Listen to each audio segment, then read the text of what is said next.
तो अब हम करने वाले हैं, now we are going to talk about modes of heat transfer. मान लीजिए आप किसी पॉइंट ए से किसी पॉइंट बी तक जाना चाहते हैं।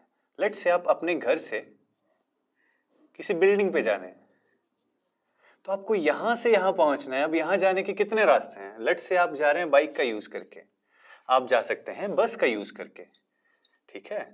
तो आप जा सकते हैं, आप कार का यूज कर लीजिए, इवन बेटर। जब आप इन अलग अलग तीन अलग अलग जरियों का यूज कर रहे हैं, ये होते हैं मोड, कि कितने जरिए हैं एक जगह से दूसरी जगह तक जाने के। अब हमारा मेन टॉपिक क्या था? We were talking about heat. अब जैसे हीट एक पॉइंट से दूसरे पॉइंट तक जाती है तो तीन मोड आते हैं। सबसे पहला है कंडक्शन, दूसरा है convection, and the third one is radiation. अब बेटर ये होगा कि हम एक एक एग्जाम्पल इनका ले लें। सबसे पहले हम बात करेंगे कंडक्शन की। अगर एक गर्म दूध का गिलास है और आप उसको छू लेते हैं, क्या होता है? गर्म लगता है, बिकॉज आप उसे फिजिकली टच कर रहे हैं, there is a physical contact. But कई बार क्या होता है कि हमें फिजिकली टच नहीं करना पड़ता, जैसे कन्वेक्शन। तो इमेजिन कीजिए कि आपका रूम है और वहां पर क्या है, आग जल रही है और आप उससे थोड़ी दूर बैठे हैं, लेट्स से यहां पर। तो आप फील कर सकते हैं कि अब तक गर्मी आ रही है। तो होता क्या है कि एयर कैरियर का काम करती है, तो जहां पर हमें मीडियम की जरूरत है, दैट इज कन्वेक्शन।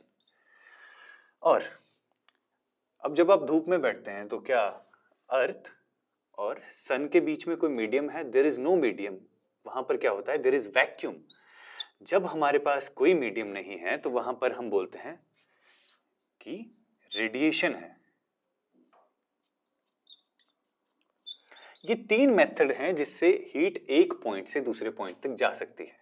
और यही रीजन है हमारे पास कि एक गर्म दूध का गिलास हमारे पास रूम में रखने के बाद ठंडा हो जाता है, बिकॉज हीट वहां से निकल जाती है। अब अगला क्वेश्चन ये उठता है कि हीट कहां से कहां जाएगी? अब आप जा रहे हो घर से ऑफिस तक, इसका मतलब है जो हीट है वो भी कहीं से कहीं जाती होगी। वो बताने के लिए हम टेम्परेचर का यूज करते हैं। तो हीट कहां से कहां जाएगी? हाई से लो की तरफ हमेशा। तो अब दूध का गिलास गर्म था और आसपास सराउंडिंग ठंडी थी, तो हीट कहां से निकली? ग्लास से निकली और सराउंडिंग में चली गई, ठीक है। और अगर आप इसी गिलास को फ्रीजर में रख दें तो सराउंडिंग और ज्यादा ठंडी थी और ये सराउंडिंग के मुकाबले गर्म था, तो अब आइसक्रीम बन जाएगी क्योंकि और हीट निकलेगी। That's it.